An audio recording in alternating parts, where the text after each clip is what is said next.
अस्सलाम वालेकुम। आज हम टॉपिक जो डिस्कस करेंगे वो है detection of caffeine in T, यानी कि हम कैफ़ीन की डिटेक्शन करेंगे कि कितनी कैफ़ीन पाई जाती है टी के अंदर। ये तमाम बातें आज के हम टॉपिक में डिस्कस करेंगे। सबसे पहले कि यानी कि कैफ़ीन की जो मिक़दार है वो टी के अंदर कितनी है, इसके नुकसानात क्या हैं, इसके फ़ायदे क्या हैं, ये तमाम बातें आज हम डिस्कस करेंगे। सबसे पहले इसके हम सर्टिफ़िकेट की बात करेंगे कि ये एक ओरिजिनल रिसर्च है। इसके ज़रिए हमने मालूम किया है कि कैफ़ीन जो होती है वो टी के अंदर कितनी मिक़दार में मौजूद होती है, और उसको मुख्तलिफ़ प्रोसीजर से दिखाया गया। उसको हमने देखा है कि उसको कैसे पता चलता है कि कैफ़ीन की कितनी मिक़दार टी के अंदर मौजूद है। तो ये इसकी एक ओरिजिनल रिसर्च के तहत हमने ये तमाम बातें शेयर आपके साथ कर रहे हैं। इसके बाद है इसके कंटेंट पे आते हैं। इसके कंटेंट में कौन-कौन सी बातें हैं।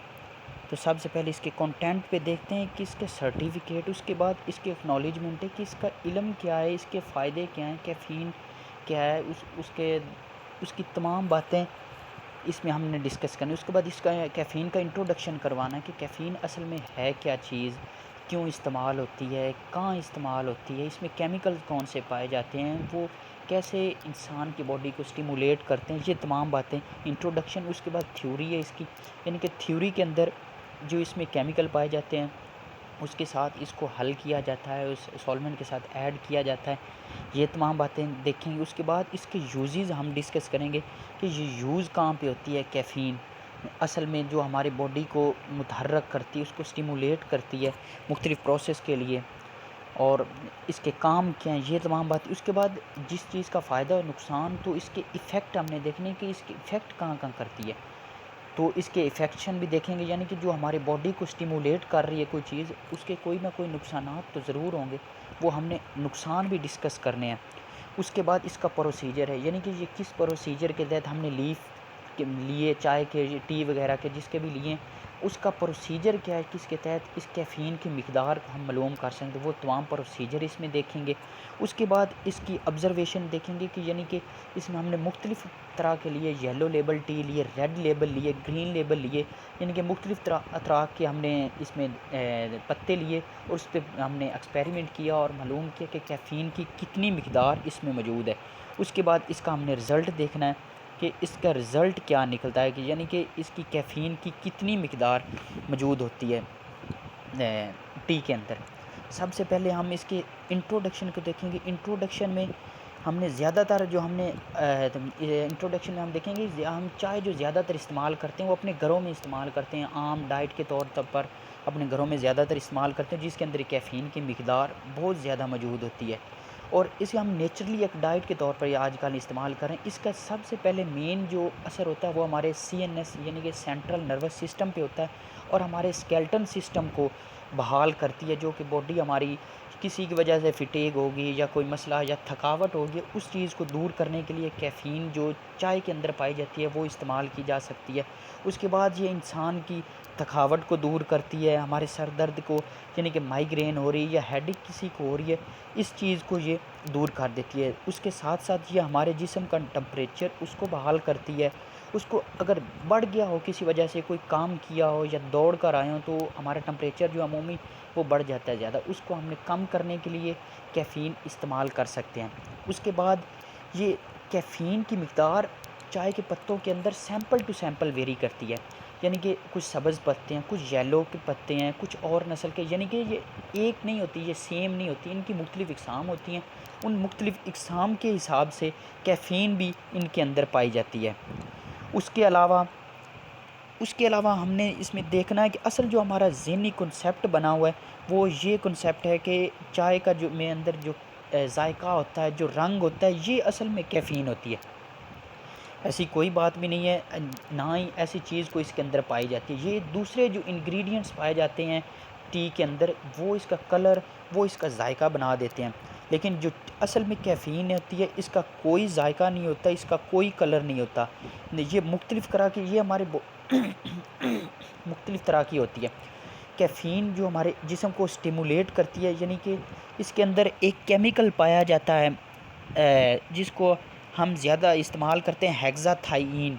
हेक्साथाइन जो कि हमारे ब्लड में और हमारे यूरिन में पाया जाता है। इसको ये स्टिमुलेट करती है। इसको स्टिमुलेट करने से हमारे बॉडी में जो सर्कुलेशन हो रही होती है ब्लड की, उसको ये तेज़ कर देती है। सर्कुलेशन तेज़ होने से किडनी है वो यूरिन को ज़्यादा प्रोड्यूस करते हैं, जिसकी वजह से हमारे बॉडी का टेम्परेचर लो हो जाता है और इंसान थकन महसूस नहीं करता, इंसान ख़ुद को चुस्त तवाना सा महसूस करता है, जिसकी वजह से ये हम कैफ़ीन जो चाय के ज़्यादा इस्तेमाल लोग करते हैं, कहते हैं कि चाय के साथ आदमी फ़िट हो जाता है। ये हम इस वजह से इस्तेमाल करते हैं कि वो इंसान का जो ज़हनी लेवल है वो लो हो जाता है, टेम्परेचर कम हो जाता है। उसके साथ ये सीएनएस पे बहुत असरअंदाज़ होती है, यानी सेंट्रल नर्वस सिस्टम पे, यानी कि जो हमारी पूरी बॉडी को रिसीव और मैसेज तमाम पहुंचा रहा है हमारी बॉडी के अंदर, यानी कि जो भी कोई काम होता है वो सीएनएस के थ्रू होता है, सेंट्रल नर्वस सिस्टम के थ्रू। कोई भी हमारा पैगाम है वो बॉडी के पाँव तक जाता है या दिमाग तक जाता है तो वो सीएनएस के थ्रू जाता है, यानी कि सेंट्रल नर्वस सिस्टम। इसमें नर्व्स, न्यूरॉन, डेंड्राइट, हेक्सोन, ये तमाम एक और तरह का प्रोसेस होता है जिसके थ्रू ये काम करता है। लेकिन ये इसको स्टिमुलेट करता है, इसके स्टिमुलेशन की वजह से हमारे सीएनएस को स्टिमुलेट करता है और स्टिमुलेट करने की वजह से टेम्परेचर लो हो जाता है और यूरिन ज़्यादा प्रोड्यूस होता है। यूरिन ज़्यादा प्रोड्यूस होने से हमारा बॉडी टेम्परेचर लो और इंसान ख़ुद को बेटर फील करने लगता जाता है। और तकरीबन जो एक एक्सपेरिमेंट के थ्रू हमने देखा है कि कैफ़ीन जो है 50 ग्राम एक कप के अंदर पाई जाती है, यानी कि एक कप हम चाय का इस्तेमाल करते हैं तो उसके अंदर 50 ग्राम कैफ़ीन पाई जाती है। उसकी वजह से ये हमारा जो थकावट है या फिटेग है या कोई माइग्रेन, ये एक माइग्रेन हेडेक पे भी बड़ा असर करती है, यानी कि इंसान के अगर आधे सर को दर्द हो रही है उसको ये बहुत रिकवर करती है बहुत अच्छे तरीके से, इसलिए ये ज़्यादातर इस्तेमाल की जाती है चाय के तौर पर और ज़्यादातर लोग इसके आदी हो जाते हैं। इसके बाद इसकी हम थ्योरी देखेंगे कि इसकी थ्योरी में क्या वो बातें कर रहे हैं। इसकी थ्योरी में ये है कि इसमें एक मेन केमिकल पाया जाता है जिसका नाम है मिथाइल अल्कोलाइड, जो कि कैफ़ीन के अंदर पाया जाता है। इसका जो जर्नल फार्मूला मॉलिक्यूलर फार्मूला है वो है C6H10N4O2 है और इसका जो IUPAC नेम है वो 137 ट्राई मिथाइल हेक्साथाइइन है, जिसको के अंदर हम डिफरेंट तरह के ग्लाइकोसाइड ऐड करते जाएंगे। इसको ऐड करने से इसका सोल्यूशन जो एक सोल्यूशन बन जाएगा। उस सोल्यूशन को के साथ हमने लेड एसीटेट उसमें ऐड कर देना। लेड एसीटेट करने से इसके प्रेसिपिटेट बन जाएंगे। जो हमने सबसे पहले सोल्यूशन लिया था उसके प्रेसिपिटेट बन जाएंगे और प्रेसिपिटेट को हमने फ़िल्टर कर लेना है, क्योंकि ये जो कैफ़ीन होती है या पानी के अंदर बहुत ज़्यादा सालुबल होती है, जिसकी वजह से हम इसे आम तौर पर डायरेक्ट इस्तेमाल नहीं कर सकते। इसके प्रेसिपिटेट बनाने पड़ते हैं। प्रेसिपिटेट बनाने के बाद इसको हम इस्तेमाल कर सकते हैं। इसके बाद हम यूजेस ऑफ कैफ़ीन देख लेते हैं कि कैफ़ीन यूज़ कहाँ कहाँ पे होती है। ये आमतौर पर मेडिसिन में होती है ज़्यादातर, जो कि हमारे सेंटर वही बात यानी कि अपने सीएनएस को स्टिमुलेट करती है और यूरिन की मिकदार को बढ़ा देती है। यूरिन की मिकदार को कैसे बढ़ाती है, यानी कि जब ये केमिकल हमारे ब्लड के अंदर दाखिल होता है तो ब्लड के अंदर दाखिल होने से ये इसको स्टिमुलेट करता है। हमारे ब्लड में जो एक केमिकल पाया जाता है उसका नाम है हेक्साथाइइन। हेक्साथाइइन को ये स्टिमुलेट करता है, वो अपना वर्क तेज़ी से करना शुरू कर देता है। तेज़ी से करने से उसकी वजह क्या है, वो हमारे यूरिन को ज़्यादा करता है, प्रोड्यूस करता है। प्रोड्यूस करने से जब यूरिन एक्सक्रीट हो जाता है तो हमारा बॉडी का लेवल है, हमारे बॉडी का टेम्परेचर है वो कम हो जाता है, जिसकी वजह से ये यूरिन के फ़्लो को फास्ट कर देता है। उसके अलावा इसके स्टिमुलेटिंग इफ़ेक्ट और भी हैं, जिसके फॉर एग्ज़ाम्पल ये हमारे अगर कोई फिटेग हो, मसल फिटेग हो गई, यानी कि कोई दबाव या कोई मसल पेन हो रही है, उसके लिए हम इसको इस्तेमाल कर सकते हैं। उसकी पेन को रिलीज़ कर सकता है। लेकिन अगर इसकी कैफ़ीन की मिकदार हम ज़्यादा इस्तेमाल कर लेंगे को उसको वो भी डेंजरस है, क्योंकि जो भी एनाल्जेसिक ड्रग है जिसके साथ नशावर अद्वियात है जो ज़्यादा लेने की वजह से हमारा फ़ायदा होता है, उसके साथ साथ हमारे उसके नुकसानात भी हो सकते हैं। यानी कि उसका नुकसान क्या होगा कि हमारे कुछ और जो है हमारे प्रॉपर बॉडी वर्क कर रही है वो करना बंद कर देगी और कुछ और मसाइल पैदा हो। इसके अलावा कैफ़ीन जो है वो एनाल्जेसिक ड्रग में इस्तेमाल हो सकती है। एनाल्जेसिक टैबलेट्स यानी कि जो पेन रिलीफ़ करती हैं हमारी, जो हम पेन रिलीफ़र के तौर पर इस्तेमाल करते हैं, वो एनाल्जेसिक ड्रग होती हैं, उनमें इस्तेमाल होती है जो हमारी पेन को रिलीफ़ कर देते हैं। उसके अलावा ये हमारी माइग्रेन बेनिफिशियल के तौर, यानी कि माइग्रेन हेडेक के लिए भी ये बहुत ज़्यादा कैफ़ीन इस्तेमाल हो सकती है, यानी कि उसकी प्रॉपर मिकदार डोज़ लेने से हमारी माइग्रेन हेडेक है वो ठीक हो सकती है। ये इसके यूजेस ऑफ कैफ़ीन है। इसके बाद इसके इफ़ेक्ट पढ़ते हैं कि यानी कि इसके इफ़ेक्ट कौन कौन से हो सकते हैं कैफ़ीन के। उनके इफ़ेक्ट्स में है ये फिजियो स्टिमुलेट कर सकते हैं, यानी कि हमारे जो नफसियाती काम हो रहे हैं उनको स्टिमुलेट करती है, यानी कि हमारे जो दिमाग में काम चल रहे हैं उनको ये तेज़ कर सकती है, हमारी सोचने की सलाहियत को बढ़ा देती है। ये मुख्तलिफ मराहल से, यानी कि एक इंसान जब थकावट महसूस करता है तो उसके बाद जब कोई चीज़ असरअंदाज करती है तो वो इसको रिलीज़ कर देती है, यानी कि उसके वर्क को इम्प्रूव कर देती है। उसके अलावा ये हमारे जो फिज़िकली और मेंटली स्टेबिलिटी है उसको जो इम्प्रूव कर दी है, डिप्रेशन को कम कर देती है, एंजाइटी को कम कर देती है, इस तरह की जो बीमारियां होती हैं इनको ये कम करती है। और इसके अलावा ये हमारे इफ़ेक्ट्स में आ सकता है कि यानी कि हमारे लर्निंग, जो हमारी याद करने की सलाहियत है उसको ये कुछ ऊपर नीचे कर सकती है उसके ज़्यादा लेने की वजह या प्रॉपर लेने की वजह से। लेकिन जो हमारे सोचने की सलाहियत है उसको ये और भी बढ़ा देती है, यानी कि उसको बढ़ा देती है। लेकिन फिर अगर इसकी दोबारा हम इसकी ज़्यादा मिकदार इस्तेमाल करेंगे तो उसके नुकसानात ज़ाहिरी तौर पर और ज़्यादा होंगे। उसके अलावा हम इसको डायरेक्ट इस्तेमाल करने से हमारे हार्ट के प्रॉब्लम, ज़्यादा इस्तेमाल करने से हार्ट के प्रॉब्लम हो सकते हैं। उसके अलावा हमारा जो नर्वस सिस्टम है यानी कि CNS है वो इफ़ेक्ट कर सकता है, और इस तरह के और भी हार्मफुल डाइजेशन में हमारा मसला आ सकता है, यानी कि खुराक की हज़म करने में कुछ प्रॉब्लम पेश आ सकते हैं, ये इसका मसला आ सकता है। और इस तरह के यानी कि ये इफ़ेक्ट्स कर सकती है अगर इसकी मिकदार हम ज़्यादा लेंगे। इसके बाद हम इसका प्रोसीजर देखेंगे। इसके प्रोसीजर में क्या है, सबसे पहले प्रोसीजर में हम देखना है कि इसके 50 ग्राम हमने पत्ते ले लेने हैं चाय के। उन 50 ग्राम पत्तों को हमने एक बीकर में डाल देना, उसमें हमने 150 मिली ml यानी कि वाटर ऐड कर देना है।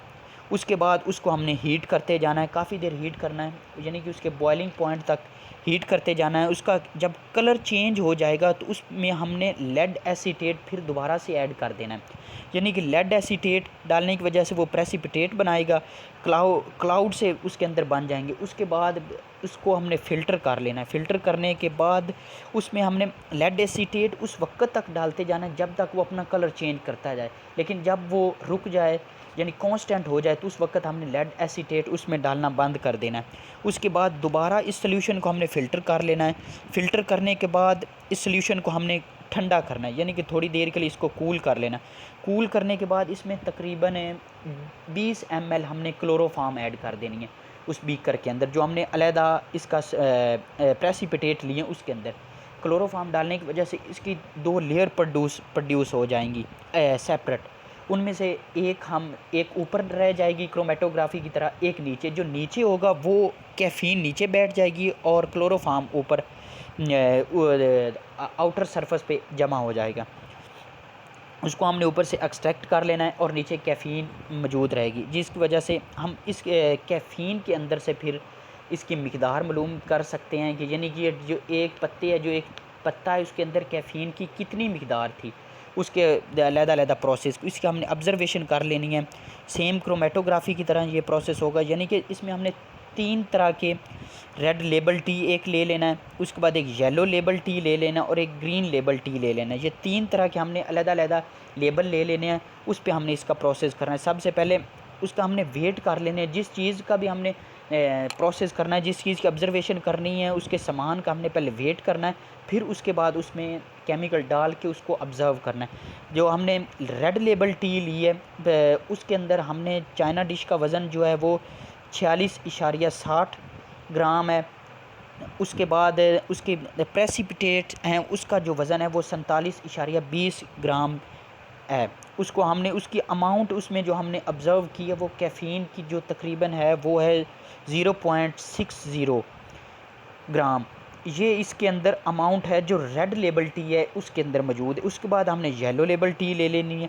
इसके अंदर भी चाइना डिश का वज़न जो है वो तो सेम रहेगा, लेकिन उसके बाद जो हमने प्रेसिपिटेट लिए हैं उनका वज़न जो है वो उनका है वो थोड़ा सा ऊपर नीचे वेट हो गया, वो है 47.15 ग्राम। ये हमने लेना, लेकिन इसके अंदर जो कैफ़ीन की मिकदार है वो रेड लेबल टी से थोड़ी कम है, इसके अंदर 0.55 ग्राम जो है कैफ़ीन मौजूद है येलो लेबल टी के अंदर। उसके बाद हमने ग्रीन लेबल टी ले लेनी, यानी ग्रीन लेबल टी में चाइना डिश का वज़न सेम, लेकिन उसके बाद जो प्रेसिपिटेट है उनका वज़न थोड़ा सा कम हो गया है। दोनों जो येलो लेबल टी है और रेड लेबल टी है, इसके अंदर फिर ज़ाहिर बात है जिसका प्रेसिपिटेट कम होंगे तो उसके अंदर फिर हमने कैफ़ीन की मिकदार जो मालूम की है, वो कैफ़ीन की मिकदार जो इसके अंदर है वो 0.45 ग्राम है। यानी कि ये एक ग्राफ बन जाएगा, यानी कि पहले आएगा रेड लेबल टी, उसके बाद येलो लेबल टी और उसके बाद ग्रीन लेबल टी, यानी कि इनकी मिकदार का एक ग्राफ बनेगा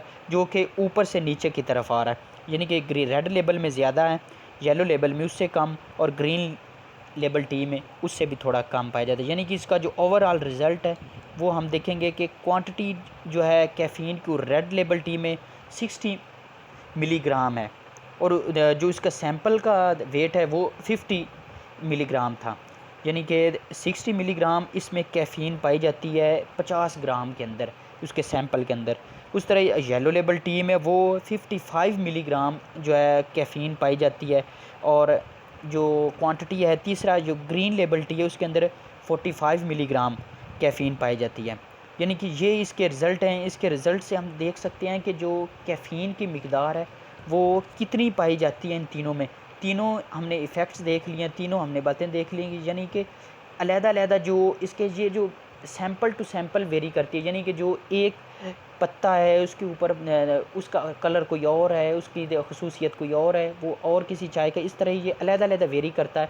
और ये हमने रेड लेबल, येलो लेबल और ग्रीन लेबल ये 3 तरह के पत्ते लिए, उस पे हमने एक्सपेरिमेंट किया और तीनों में डिफरेंट तरह की जो कैफ़ीन की मिकदार है वो पाई गई। उसके बाद हम इसकी कंपोजिशन देखते हैं, ये किसके अंदर सालुबल है और किसके अंदर नॉन सालुबल है। सबसे पहले हम सालुबल देखेंगे, ये एस्टिक अमाइनो एसिड के अंदर सालुबल है, उसके बाद कैफ़ीन के अंदर, उसके बाद फ्लेवोनॉइड्स के अंदर, उसके बाद फ्लोराइड्स के अंदर और बहुत ज़्यादा विटामिन्स हैं, यानी B1, B2, C, P, natural जो शुगर्स हैं उनके अंदर, पेक्टिन एंड प्रोप्टिव एंटी पास्ट जो केमिकल है उसके अंदर ये सालुबल है। और नॉन सालुबल में विटामिन ई के अंदर ये नॉन सालुबल है। उसके बाद ये सेलुलोज में, प्रोटीन में, यानी कि जो इस तरह की तमाम चीज़ें हैं उनमें ये नॉन सालुबल है। इस तरीके से हमने डिटेक्ट किया कि कैफ़ीन की टी के अंदर कितनी मिकदार पाई जाती है और हम इस एक्सपेरिमेंट के थ्रू बड़े आसानी से कैफ़ीन की मिकदार को डिटेक्ट कर सकते हैं। Thank you.